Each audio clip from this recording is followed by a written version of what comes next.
What's up mga kahigang? In-unbox na natin dito yung less than 1K na Curve smartwatch ng Aulon. Yung link nito, nasa pin comment lang sa baba. Ngayon naman, ito yung upgrade sa naunang Curve smartwatch na in-unbox natin. Ito ang Aulon Watch Curve 3. Yung link dito, check nyo lang yung left corner ng video natin. Yan. O kaya check nyo yung pinned comment sa baba. So, ito yung box niya. Yan. Napaka-affordable ng Aulon pero mukhang high-end yung packaging nyo. So, wala naman na tayo makikita dito. Kaya i-unbox na natin to. Slide lang natin. Tapos slide pa baba. Yun, nandito na yung manual. Tapos, nandito na yung smartwatch mismo. Yan, nakalagay, keep striving. Okay, tanggalin natin to. Tabi muna natin dito yung watch. Tapos yan, nandito na rin yung magnetic charging cable. Yan. Okay, wala na. Tabi muna natin yung iba. Tanggalin natin yung plastic. Whoop! Nasa 22 grams lang to. Tsaka 12.7mm. Kaya manipis. Tsaka mas komportable sa wrist. Compare dun sa naunang Curve smartwatch. Bukod sa crown sa right side, nilagyan na rin nila ng customizable button. Mamaya makikita nyo yung functionality nito. Para din siyang Apple Watch pero curve lang yung display niya. Bale, ito na mismo yung Aulon Watch Curve 3. Yung build quality nito. Yan, hard plastic. Siyempre, para mas maging affordable. Tapos yan, nandito yung curve screen niya. Yan, pakita natin na malapitan sa camera. Pero mas makikita natin yan mamaya pag inuna natin yung screen niya, no? Ooh, nice. You know, may curve. Tapos yung makikita natin dito sa left side, yan. Nandito yung speaker niya. Dito naman sa right side, nandito yung crown, tsaka yung customizable button. So ito yung dinagdag nila compared sa naunang Curve smartwatch, no? Tapos dito sa likod, yan, makikita natin yung quick release na strap niya. 22mm. So kung may strap kayo doon sa naunang Curve smartwatch, yan, pwede dito, no? Nandito na rin yung microphone niya kasi meron tong Bluetooth calling. Mamaya susubukan natin yan. Tapos nandito na yung sensors, tsaka charging pin. Bali, tumatagal yung battery nito ng 30 days pag naka-standby. 7 to 10 days naman pag average use. Okay, on na natin itong mga kaigang yan. Hold lang natin itong button dito sa ilalim, yung multi-function button. Yan. Yun, Aulon, nakalagay. Nag-vibrate. Tapos yan, may makikita kayong QR code dito. Yan, i-scan nyo lang yan para ma-download yung app niya. Tsaka para ma-pair itong smartwatch dun sa phone nyo. Pero since na-download na natin yung app niya, yan, i-pair na lang natin dito sa phone natin. Yan, kunin natin itong phone natin. Tapos, stop nyo yung device. Tapos, punta kayo dito sa left corner. Yan. Scan nyo lang tong QR code. Boom! Wala pang 1 minute. Naka-connect na kaagad. Yan. Nakikita na dito yung smartwatch natin. Yan. Aulon Curve 3. Okay, mamaya check natin tong app, no? Dito muna tayo sa smartwatch. Bali, ito na mismo yung screen niya, no? Mas malaki yung display nito compared do sa naunang Curve smartwatch. Yan, no? Makita nyo yung bezel. Sagad-sagad. Manipis lang. Oh. Okay, pakita natin yung curve. Yan, hindi siya totally flat. You know?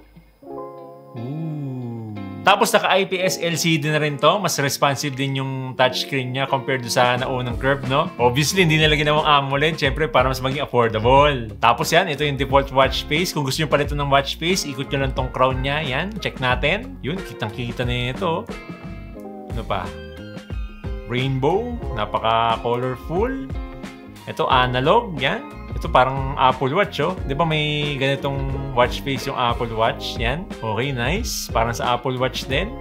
Yan, sporty look. Kitang-kita yung oras. Okay, ganun din. Uy, nice. Ito maganda, oh. Parang sa box. Okay, back to default ulit. Tsaka napaka-satisfying ng crown niya. Pag iniikot mo, may ticking sound. Yan, parinig natin sa mic natin. So yan, pag nag-swipe down naman tayo, dito natin makikita yung quick settings. Napaka-functional ng quick settings ito. Yan, nandito na yung Bluetooth calling. Tapos yung pag-switch ng watch sound, tsaka mobile sound. Yan, for example, tinap natin to. Yan, nakalagay watch sound, no? Bali, pag nag-play tayo ng music sa phone, dito sa watch siya magpapadugtog, okay? For example, mag-play tayo ng music dito sa phone natin. Yan. You know, narinig niya dito sa watch, dito sa speaker niya. Yan, parinig natin. Yan yung speaker quality niya, no? Okay, tigilan natin para makapiright tayo. Tapos yung pag nag-swipe pa tayo dito sa quick settings niya, yan, makikita natin dito yung alarm clock, raise to wake feature, do not disturb, find phone, Tapos nandito rin yung calculator niya. Yan, ito yung madalas hinahanap sa mga smartwatch eh. So dun sa noong curve, no, hindi ganito ka-functional yung quick settings niya. So in-upgrade nila dito sa Watch Curve 3, no? Tapos yung pag mag-swipe up tayo dito natin makikita yung app notifications. Tapos pag mag-swipe right tayo, dito yung app widgets, yan.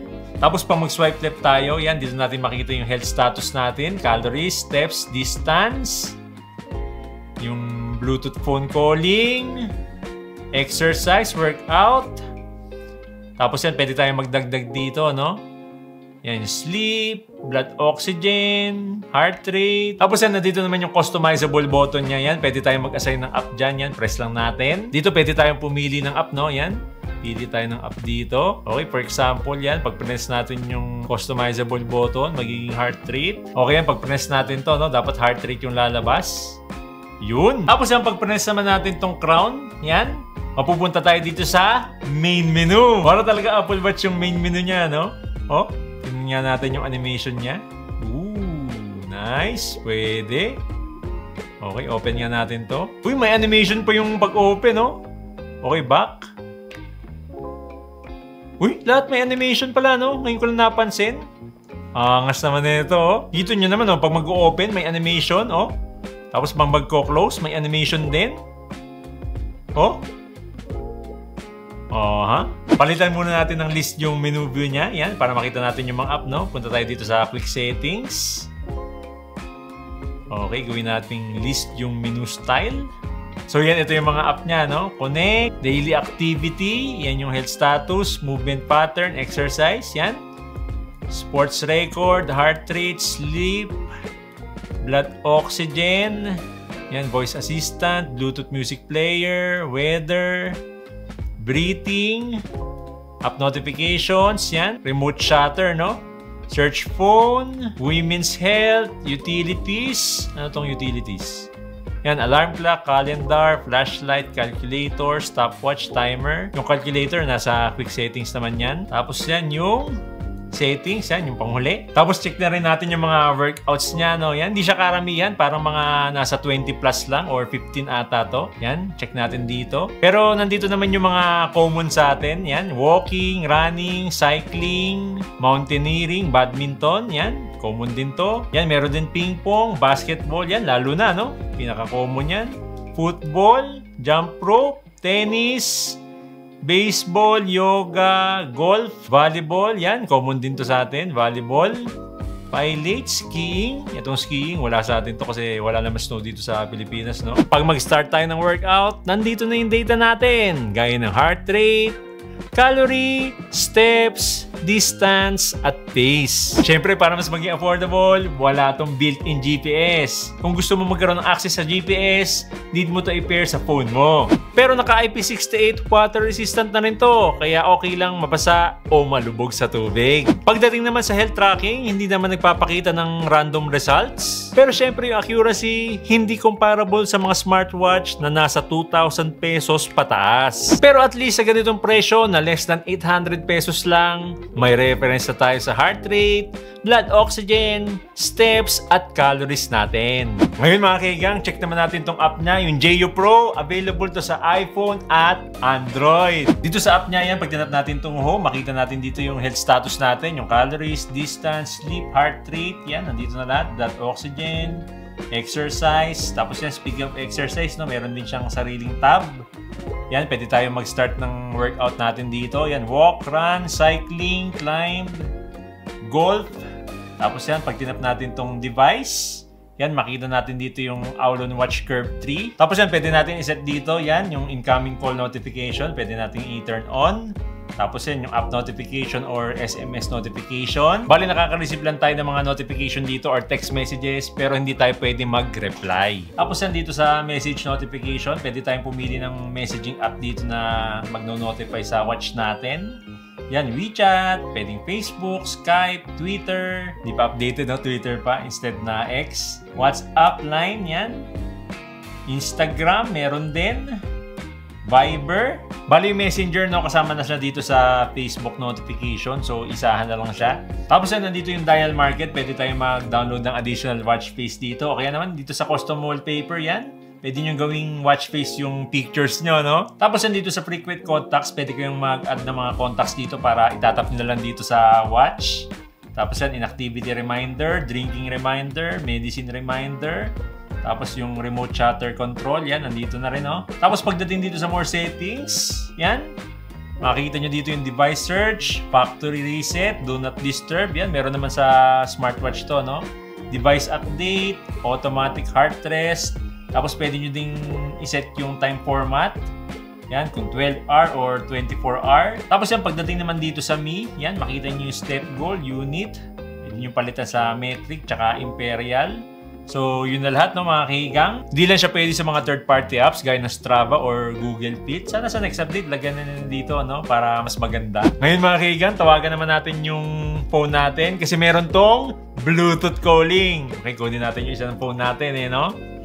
Okay, yan. Tapos, yung punta tayo dito sa Bluetooth phone calling, yan, yung connect.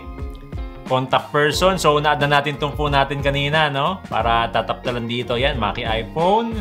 Yan, calling, nakalagay. Hintayin lang natin. Yun, nagre-ring na mga kaigang, oh. Okay, sagutin nga natin para matest natin tong Aulon Watch Curve 3, yung mic niya, no? Mic check. Mic check. Aulon Watch Curve 3. Mic check. Mic check. Aulon Watch Curve 3. 1, 2, 3. Aulon Watch Curve 3. Mic check. Naka-Bluetooth 5.4. May customizable button. IP68 water resistant. 22 grams lang at up to 10 days ang battery life. Curve yung screen. Napaka-unique ng display. Kaya stand out ang forma, mapa-formal occasion o workout. Yung link dito, nandito lang sa left corner ng video natin. Yan, check nyo lang dyan. O kaya check nyo yung pin comment sa baba. Kaya kayo mga kahigang, anong masasabi nyo dito sa Aulon Watch Curve 3? Comment down below!